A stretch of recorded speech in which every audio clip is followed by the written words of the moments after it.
disons, quand une minorité peut impulser des choses, parfois elle abuse, les gens disent non, mais parfois, au contraire, ça sensibilise à la situation de certaines personnes, et donc ça passe bien. C'est pour ça que les minorités, en particulier géographiques, ont beaucoup de succès avec le RIC, parce que les pays se fédéralisent à cause de ça. Tout le monde voudrait être un peu épargné des décisions parisiennes ici. Donc voilà. Ça ouvre les débats en fait. Ça ouvre le débat. Et ça ouvre tellement que, par exemple, un État comme le Mississippi, c'est un État où il y a beaucoup de Noirs, mais 15%. Et c'est aussi un État où les Blancs sont très républicains. Ils n'aiment pas beaucoup les Noirs. Alors, le RIC qu'ils ont mis en place est le seul aux États-Unis comme ça. Pour avoir un seuil de signature, il faut que le seuil soit réparti dans tous les quartiers, pour éviter que les Noirs peuvent le faire dans les leurs. Donc, même si les Blancs sont majoritaires, on a quand même peur que les Noirs puissent déclencher un RIC. Ils l'auraient perdu. Mais le fait de le déclencher, déjà, ça pose... Donc, ça, c'est quelque chose à un bon droit. Et quand je dis qu'on veut être une démocratie directe, c'est ça que je veux dire. L'idée, c'est de dire, c'est bien, ok, les représentants, c'est super, on va voter, on va faire tout comme maintenant. Mais bon, les décisions qu'on va prendre directement sont plus importantes que celles qui sont prises indirectement. Il faut avoir cette main dessus. Et qui est une main qui souvent est appelée comme une épée de Damoclès, parce que même si on ne les fait pas, quand on peut, on nous craint. Et ça, c'est une bonne chose, c'est un sentiment de plénitude.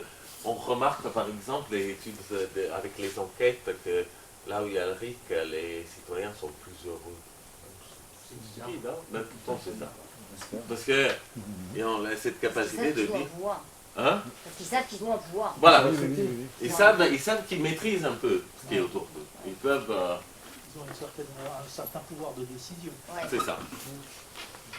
Et le pouvoir d'initier aussi, ça c'est important. Le pouvoir de mettre sur la table le sujet qui nous intéresse. Franchement, pour mettre sur la table un sujet ici, c'est quand même hyper. Alors, maintenant je voulais vous présenter un peu les petites parties avant de vous prendre quelques exemples. D'abord, la question de l'initiative, parce que vous avez vu, le RIC, ce qu'on y met dedans, c'est trois choses.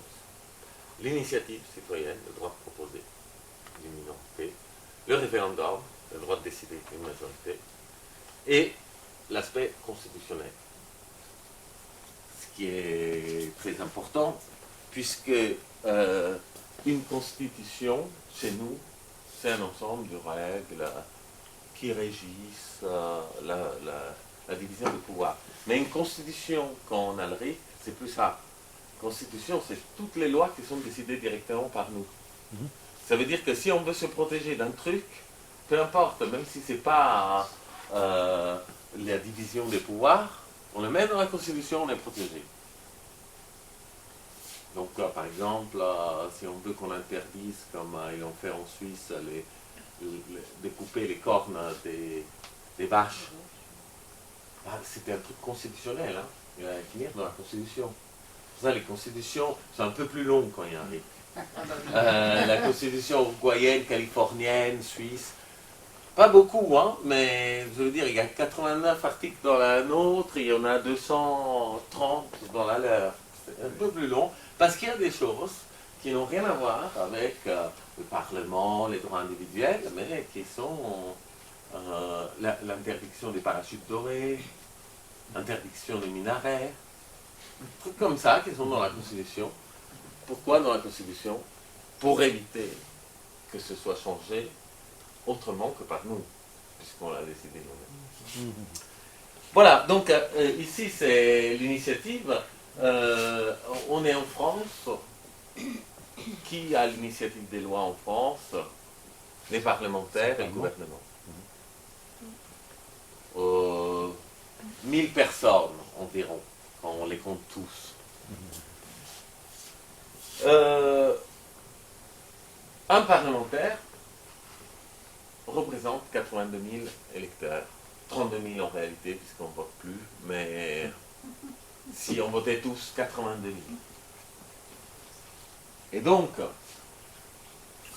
on peut quand même se dire, mais si un parlementaire représente 82 000 électeurs, pourquoi 82 000, voire à 820 000, 10 fois plus, électeurs ne peuvent pas proposer une loi?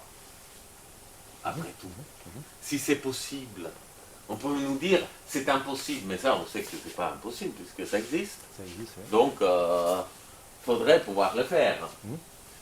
Mais bon, comme c'est interdit en France, il s'est permis par ailleurs dans d'autres pays. Par exemple l'Espagne et même l'Union européenne. C'est-à-dire, ils permettent le droit d'initiative. On est là, on signe, etc. Mais il n'y a pas de référendum derrière. On porte notre initiative avec 1 million de signatures au Parlement européen. Et puis on leur dit, est-ce que, voilà, on a nos signatures, vous êtes obligés d'en discuter. Alors, oui, on discute 10 minutes et puis ils disent non, merci. Voilà. Donc ça, c'est pas bon. Parce que s'il y a une initiative, c'est précisément parce qu'on est en désaccord avec ce que fait le Parlement. Sinon, on n'aurait pas d'initiative. Et si c'est le Parlement qui a le droit de dire oui ou non, c'est évident qu'il va dire non. Donc on ne va pas se faire chier à collecter des signatures dans les marchés, tout ça pour avoir quelqu'un qui nous dit non. Donc l'initiative, c'est bien, mais l'initiative tout seul, sans référendum, ça ne sert à rien. Pas grand-chose. C'est pourquoi l'Espagne a le droit d'initiative, mais il n'initie jamais à rien. Parce que ça sert à rien. Après, on a un référendum. Ça, c'est bien de pouvoir voter. Alors, naturellement, la question, on peut dire, parfois ils disent, oui, mais on ne peut pas voter sur tout. Mais bien sûr, c'est bien que le Parlement puisse décider des choses. Naturellement, les citoyens sont plus légitimes pour le faire, mais les parlementaires, c'est aussi plus légitime que le président, par exemple. Donc, et c'est bien qu'avoir une procédure un peu plus rapide. Donc, c'est bien de prévoir la possibilité de référendum, mais pour les décisions les plus importantes. C'est quoi les décisions les plus importantes? Donc, on en revient aux décisions constitutionnelles, les référendums obligatoires, et aussi quand il y a une demande.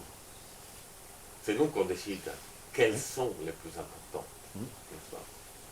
On en revient aux 700 000 signatures, horribles.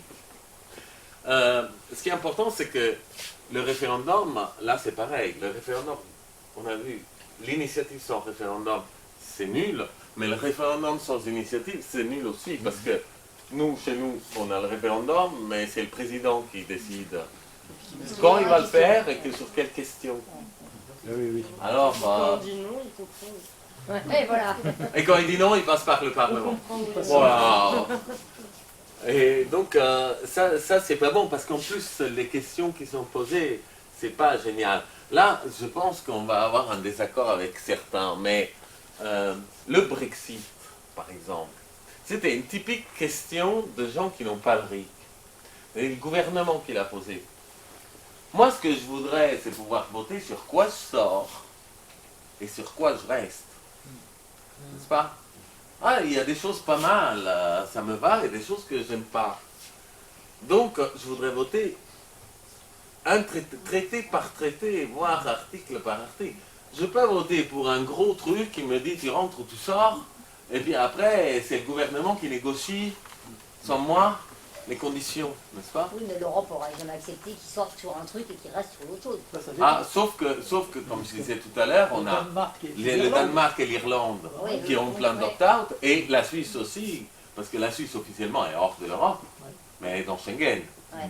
Donc la Suisse, il prend comme ça, comme un menu chinois, ça j'aime bien, ça, voilà. Et les autres aussi, et toutes les fois que on a la possibilité, on est obligé de faire un référendum, on a plus de force pour négocier. Parce que moi, imaginons, je suis Premier ministre, je vais parler à l'Europe, et je dis, bon, on doit sortir de ce traité.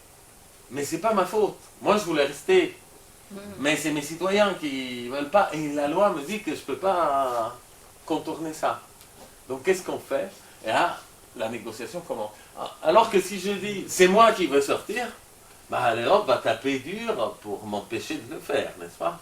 Il dit, ah, je ne vais pas négocier. C'est pour ça qu'il négocie tranquille avec les Grecs, mais alors avec les Danois, les Irlandais, les Suisses, ils sont durs en affaires, quoi, parce que c'est pas eux qui décident. C'est leurs citoyens qui ont décidé. Ils sont obligés de suivre. Et l'Europe, qu'est-ce qu'elle peut dire? Je ne vais pas te punir, c'est pas ta faute. Voilà. Donc ça donne beaucoup de pouvoir de négociation sur la scène internationale. C'est quelque chose de bien. Et il faut que les questions soient posées par le bas. Et ce n'est pas des questions, attention, je dis des questions, c'est un raccourci. C'est des projets de loi. C'est-à-dire que nous, quand on porte un truc, Paris, la proposition, c'est un projet de loi. On l'a écrite. On est d'accord, ici, on se retrouve tous, on dit, bon, on veut, c'est pas sortir de l'euro. Quelles sont les modalités? Qu'est-ce qu'on change comme article? On étudie bien la Constitution européenne, on fait venir des associations qui nous aident, des juristes qui sont d'accord avec nous. Tac, tac, on fait le truc, c'est bien carré. Là, on soumet et on vote sur ça, on ne vote pas sur une question vague, et puis après, c'est... Voilà. Donc, ça, c'est important que ça vienne du bas. C'est pour ça que souvent, je voulais dire, les effets de mettre le RIC sont des effets très importants, comme ça l'a été le suffrage universel, là je mets de 44, mais aussi celui d'avant, universel masculin, parce que quand on a eu le suffrage universel masculin, on a eu toutes sortes de réformes après, pas qu'en France, partout. Par exemple, l'impôt sur le revenu, qui ensuite, et la sécurité sociale, les vacances payées, sont toutes arrivées systématiquement un peu après le suffrage universel. Pourquoi? Parce que les citoyens comptaient un tout petit peu. Non, ils pouvaient dire qui voulait, quel tyran il devait avoir. C'est pas mal. C'est mieux que rien. Avant, c'était rien. Donc, au moment où ils choisissaient le tyran, bon ben, là, le tyran avait envie de les flatter, de mettre quelque chose, faire un peu de redistribution. Et le suffrage universel, en fait, a permis des avancées qui sont très importantes, indépendamment de qui gouvernait. C'est pas un changement de président qui a fait la redistribution et les droits du travail. C'est le suffrage universel, en fait. Et ce qui fait que même les partis libéraux les plus hostiles ont proposé des droits de travail, des protections, des syndicats, etc. Et ben voilà, le RIC, c'est un peu pareil, c'est juste un peu plus. On va aller un peu plus loin. Alors, certains disent, voilà, je vous ai mis ce tableau juste pour... Certains disent, ouais, mais le droit de vote, c'est un élargissement, alors que le RIC, c'est un approfondissement, non, de nos droits. Et je voulais juste vous montrer à quel point c'est similaire la question. Parce que quand le suffrage universel, à l'occasion donc féminin de 44, c'était un approfondissement des droits des femmes. Les femmes avaient déjà des droits avant le suffrage universel. Et ils en ont un de plus, le droit de vote. Donc les femmes ont approfondi leurs droits, mais on a élargi les droits des citoyens. Pardon, on a élargi le droit de vote. Que les hommes, on l'a mis aux femmes. Et les femmes, maintenant,